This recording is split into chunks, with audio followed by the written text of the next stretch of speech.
Hello and welcome to Drunk on Tea. After recently painting a lineman for the Bretonian team for the new edition of Blood Bowl, today I'm painting a lineman for the new Tomb Kings team. I'll show you how to get some great looking skeletons ready to hit the gridiron.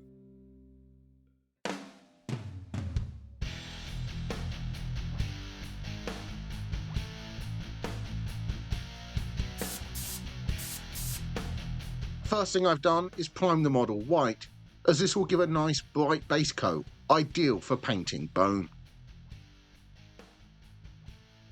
With Ushabti bone, the first thing I'm going to do is paint all of those bones on the model. I'm applying this all over the skeleton to the mini. There are quite a lot of bones to apply the Ushabti bone to, and it may take a couple of layers to build up to solid coverage. For these models, I find it easier to paint and highlight all of the bones first, and then paint the rest of the details. I'm making sure I cover all of the bones with a couple of layers of Ushabti bone, and making sure that there's none of the primer showing through on these areas. A lot of this model is a skeleton, so by painting these areas first, a lot of the mini will be painted, which will save time in the long run.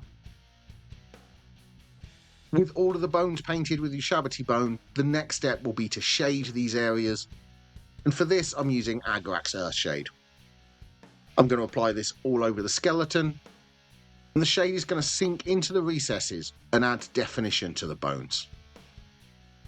I want to make sure this doesn't pull too heavily. If I do notice it pooling, I'll come in with a dry brush and wick away some of the shade. I'm making sure that I shade all of the bones with some Agrak's Earthshade. After the shade has dried, you can see it's added definition all over the skeleton. And now with some Screaming Skull, I'm going to apply a dry brush all over the bones to the model. This dry brush can be quite heavy, as I want to catch all of the raised details to the bone, and just leave the shade in the recesses and some of the Ushabti bone showing in the most sunken areas. The dry brush is one of the main reasons I wanted to paint all of the bones first. As dry brushing is quite messy, it will result in some paint getting over other areas, so it's much better to paint all of the skeleton before moving on to the other areas. I'm slowly building up the layers over a couple of passes with the dry brush until I get an effect that I'm happy with. I want to build up to a solid Screaming Skull coat all over the raised areas to the skeleton, but making sure I keep that definition from the shade. After the dry brush has been applied, I've built up to a nice colour on the bones. Now with some white scar, I'm going to apply another dry brush all over the model.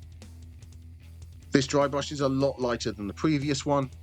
I just want to catch the most raised areas and upwards facing details on the models with a light dry brush of white scar. The dry brush will highlight these details and make all of the raised details on the bone stand out. After the white scar has been applied, that is all of the skeleton painted. Now with Retributor Armour, I'm going to paint the armour details. I'm going to apply a couple of layers of Retributor Armour all over the armour and the trinkets to the model. A lot of these models is their gold armour, so getting this base coated early on means a lot of the details are painted. I'm being careful around the skeleton I've already painted and highlighted. I don't want to accidentally paint any of the gold over these bones. There are a lot of gold details on this model, so I'm making sure I apply a couple of layers of Retributor Armour all over the armour and any jewellery on the model as well. I'm also making sure I paint details like this scarab on the belt buckle as well. Although the scarab will be painted over later, this way the base of the buckle will still be gold. With all of the gold details painted, next I'm going to shade these areas, and for this I'm using Reichland Flesh Shade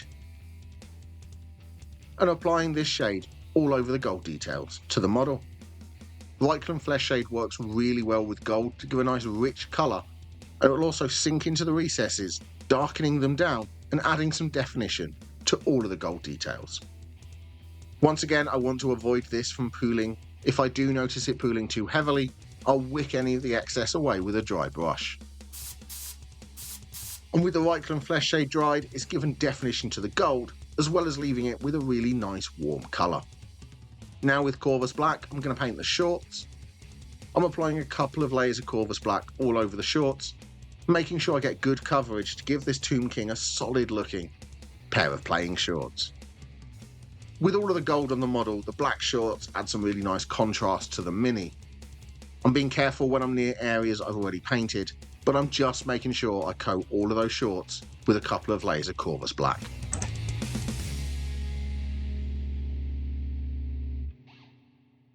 With the shorts picked out, it's broken up the gold and bone colours on the model. So now with some Celestra Grey, I'm going to paint the trim on the shorts. I'm making sure I paint out all of the trim on the shorts carefully with some Celestra Grey, keeping my brush strokes nice and light and just painting all of the trim with some Celestra Grey. With the trim picked out, the model is really starting to come together. So next with some Steel Legion Drab,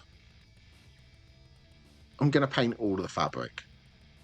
I'm painting this part hanging down from his waist, being careful around the gold trinkets, but making sure I get a nice smooth, even coat to the fabric. It might take a couple of layers to get a solid coat on the fabric, but working in a few thin coats, it will build up to a nice solid colour. After painting the fabric, the model is really coming together. So now with some Mournfang Brown, I'm going to paint the belt on the model, being careful around all of the other areas I've already painted. I'm also carefully picking out the string holding on this little trinket, and I'm painting the straps and the base of the sandals, being careful around the bones I've already painted and highlighted, but making sure I catch all of the sandals with some Mournfang Brown. With belt and sandals painted, there is just one more base coat left to apply, and that's with Lead Belcher. With the Lead Belcher, I'm picking out the metal bar on the helmet to the Tomb King. I'm being careful around the skull, and just applying a couple of layers of Lead Belcher to the face guard. And with the guard painted, that is all of the base coats applied to this model. So now I'm going to shade these areas. With some Known Oil, I'm going to shade all of the areas I've just painted. So I'm shading all over the shorts, belt, and fabric with Known Oil. The shade will add definition to these areas and bring out the details on the model. I'm also making sure I shade the sandals and the face guard as well. If you're enjoying the video, please press like. If you want more videos, press the subscribe button and ring the notification bell. And if you'd like to support the channel, please become a member by pressing the join button down below or joining me over on Patreon. And after the Known Oil has dried, you can see it's added definition to all of those details. So now with some Steel Legion Drab, I'm going to start highlighting the fabric. I'm applying this in the areas that the shade didn't settle, so wherever the shade has settled in a recess, I'm leaving that and coming in on either side and brightening the raised and flat areas back up with some Steel Legion Drab. Leaving the Known Oil in the recesses will keep the definition from the shade, but I'm brightening up all of the raised areas as this is a brighter base for the rest of my highlights. With the Steel Legion Drab applied, it's brightened up the fabric. Now with a 50-50 mix of Steel Legion Drab and Karok Stone, I'm applying this in the middle of the areas I just applied the Steel Legion Drab. I want to leave some of the Steel Legion Drab showing and apply this mix to all of the most raised and upwards facing areas as a transition to my brightest highlight. I'm applying this in the middle of the areas that I applied the previous step and just applying a thin layer of this mix, making sure that some of the previous layer is still visible. With that mix applied, it's brightened up the fabric and there is just one final highlight left to apply, and that's with some pure Karok Stone. With this, I'm just applying a thin edge highlight to the top of all the creases and folds on the fabric. I'm applying a very small highlight just to the very tops of all the folds, and I'm also catching the very edges of the fabric with a thin edge highlight of Carrick stone.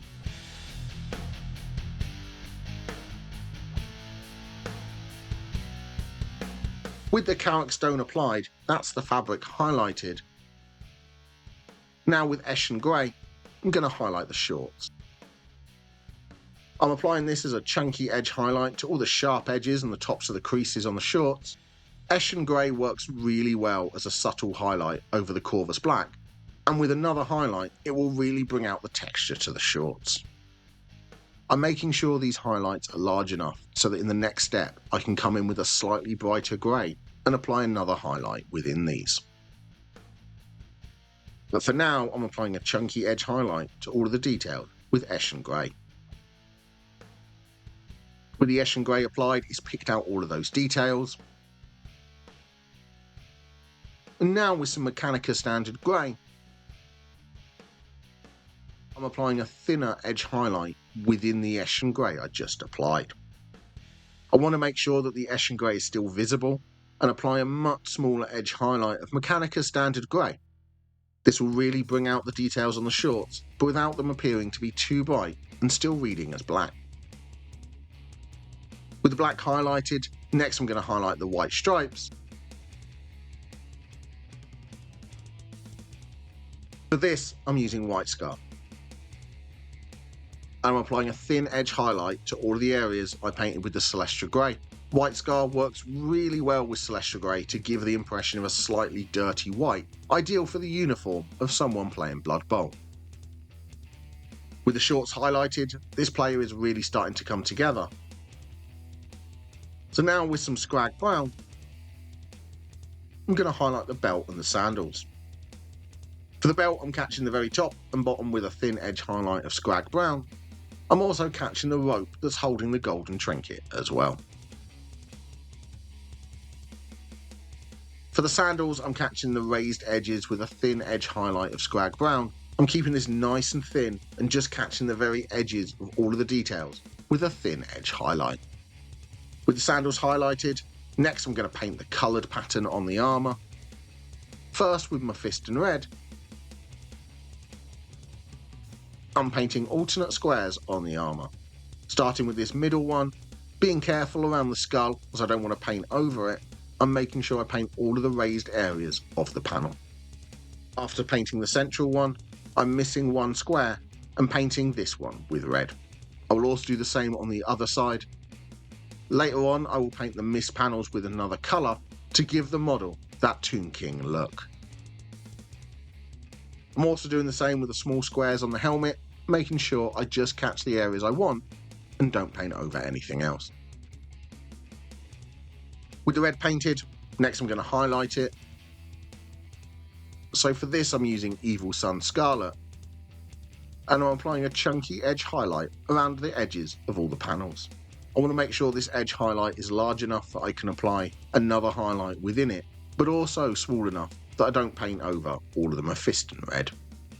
I'm using just the very tip of my brush to apply a straight highlight around the edges to the squares with some Evil Sun Scarlet, and I'm doing the same on the helmet as well. Now after applying the Evil Sun Scarlet, the first highlight is on the red. Now with some Wild Rider red, I'm applying a very fine edge highlight, making sure a bit of the Evil Sun Scarlet is still visible. I'm being very gentle with this, just catching the very edges of the panels with this highlight. I'm doing the same again on the helmet as well, just catching the very edge with some Wild Rider red. And with the red highlighted, that's half the armour done. So now with some Macragge blue, I'm going to do the other half. I'm painting all of the panels I didn't paint red before, making sure I only paint the flat surface to the panels and making sure I get a nice smooth even coat. I'm also painting the large panel on the back as well. This may take a couple of coats to get smooth coverage, but I want to get a nice solid coat of blue on this armour panel.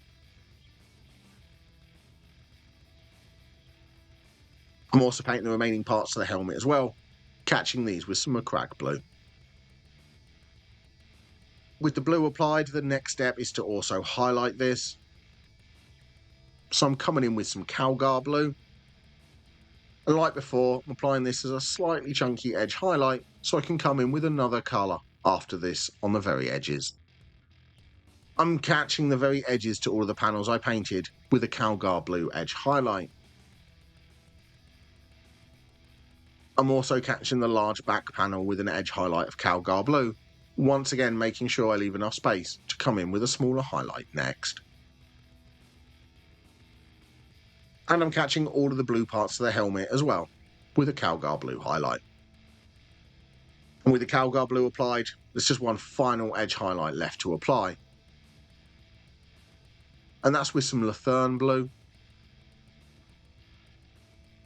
I'm just applying a very thin edge highlight within the Calgar blue I just applied. I'm using just the very tip of my brush, keeping this as small as I can, and just highlighting the very edges with some Luthern blue. I'm doing the same to the panel on the back, catching the very edges with some Luthern blue and leaving some of the Calgar blue showing. And I'm catching all of the blue panels on the helmet as well with a thin edge highlight. And with the armour panels highlighted, the next thing I'm going to paint are some of those small scarabs. And for these, I'm using 1000 Suns blue. I'm painting all the parts to the scarab, but leaving the shade in the recesses for some contrast. There are quite a few scarabs on these models, so I'm making sure I catch them all with some 1000 Suns blue. As well as the one on the belt, there's this one on the back, but different sculpts have them in different places. With the scarabs picked out, the next step is to highlight them. I'm going to use Temple Guard blue for this. I'm catching the very edges of the details with a thin highlight of Temple Guard blue. This will add a pop of brightness and give these scarabs a slightly magical appearance. After all, the Tomb Kings are basically the fantasy version of the Necrons. I'm keeping these highlights nice and small and just catching the very edges with some Temple Guard blue. With the scarabs highlighted, this Tomb King lineman is almost finished. It's just the metallics left to highlight. First with some Liberator gold. I'm applying a thin highlight to all of the gold details. This will give the impression of light catching off the edges to the gold and brighten it up a bit. I'm catching the edges of all the armour panels as well as any details that I've left gold, catching them all with an edge highlight of Liberator gold. I'm keeping these highlights nice and thin and just catching the very edges of all the gold details with a thin edge highlight. With the Liberator gold applied, there is just one final highlight left to apply, and that's with some Stormhost silver. First, I'm catching the face guard with a thin edge highlight. I'm also applying a small spot highlight to some of the areas of gold as well. This will brighten up these areas and make it look like they're sparkling in the light. I don't want to go too heavy with this, as too much will make the armour look silver, but a few spot highlights will really add to the gold and make the armour look really bright. So I'm just catching some of the sharpest points and most prominent features with a small spot highlight of Stormhost silver. With the silver highlight applied, that is how to paint a Tomb King's lineman for the new season of Blood Bowl. Let me know in the comments down below, do you play Blood Bowl? And what other teams would you like to see me paint? Thank you very much for watching. Please don't forget to like and subscribe. And happy painting.